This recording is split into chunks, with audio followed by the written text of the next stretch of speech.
Welcome to EGF academy. मैं हूं doctor Geetanjali. आज का टॉपिक है एस्चुरीन इकोसिस्टम। तो एस्चुरी का मतलब ही यही है कि जहाँ पे फ्रेश वाटर है। फ्रेश वाटर हमें कहाँ पे मिलता है? जहाँ पे मिलता है हमें रिवर में। फ्रेश वाटर का मतलब है कि सॉल्ट कंटेंट बहुत ही कम होंगे, तो वो फ्रेश वाटर हमारा मिलेगा इस सी वाटर से। तो उस एरिया को हम पूरा कहेंगे एस्चुरीन इकोसिस्टम। तो ये है हमारा एक इकोटोन। इकोटोन का मतलब होता है कि जहाँ पे दो तरीके के इकोसिस्टम मिल रहे हैं। तो फ्रेश वाटर हमारा एक अलग इकोसिस्टम है और मरीन जो है हमारा अलग इकोसिस्टम है। तो वो दोनों जहाँ पे मिलेंगे दैट इज कॉल्ड इकोटोन। तो हमारे एग्जांपल्स ऑफ एस्चुरीज हैं जैसे कि हमारे रिवर माउथ, डेल्टास, लागोन्स। ये है हमारा डेल्टा। डेल्टा का मतलब कि यहाँ से जो रिवर थी वो अपने साथ में सेडिमेंट्स को लेके आई थी। अब उस सेडिमेंट्स को उसने यहीं पे डिपॉजिट कर दिया और उसी से हमारे बनते हैं डेल्टा।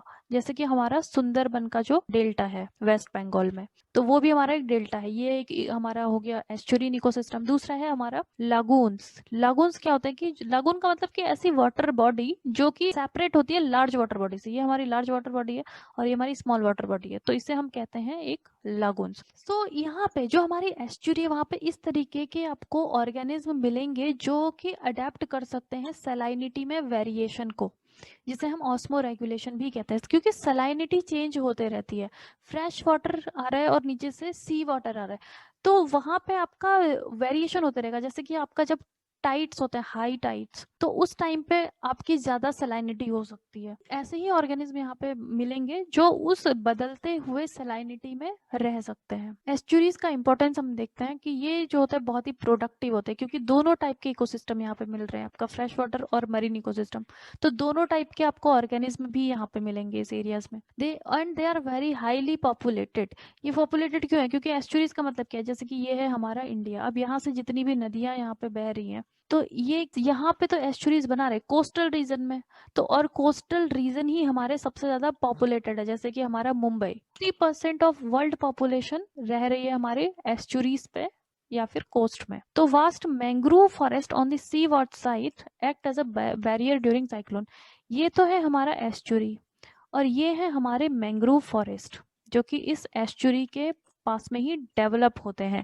और ये जो मैंग्रोव फॉरेस्ट हैं ये हमारे प्रोटेक्ट करते हैं, जो साइक्लोन्स जो आते हैं उनकी स्पीड को ये कम करने का काम करते हैं। दूसरा कि estuaries are rich in natural resources including fisheries. और यहाँ पे फिशरीज काफी अच्छी डेवलप होती है, जो फिशेस के अलग अलग टाइप की वेराइटीज पाए जाते हैं। तो एस्चुरीज में काफी अच्छी फिशिंग होती है। इंडियन एस्चुरीज को हम देख लेते हैं। तो हमारे दोनों साइड एस्चुरीज मिलेंगे क्योंकि हमारे रिवर्स का एक पूरा नेटवर्क है। तो यहाँ पे हमें जैसे महानदी का डेल्टा है, बैतरणी नदी है, प्लस गोदावरी, कृष्णा गोदावरी कावेरी के डेल्टाज है, नर्मदा, मंडोवी, काली। तो इतने सारे हर जगह पे आपको एस्चुरीज मिलेंगे क्योंकि यहाँ पे जो रिवर है वो आ रहे हैं नीचे, और उसके बाद ये जो हमारी ईस्ट साइड के जो रिवर्स हैं वो बे ऑफ बंगाल में मिल जाएंगे, और जो वेस्ट साइड के जो रिवर्स हैं वो हमारे अरेबियन सी में मिल जाएंगे। So these are our Indian estuaries. Ecology series को फॉलो करने के लिए आप हमारे चैनल को सब्सक्राइब कर लें। अपनी बेटर प्रिपरेशन के लिए आप हमारे अफोर्डेबल कोर्सेज भी ज्वाइन कर सकते हैं। हमें कॉन्टैक्ट करने के लिए आप दिए गए नंबर्स पर कॉल करें और contact through our website link is given in the description box.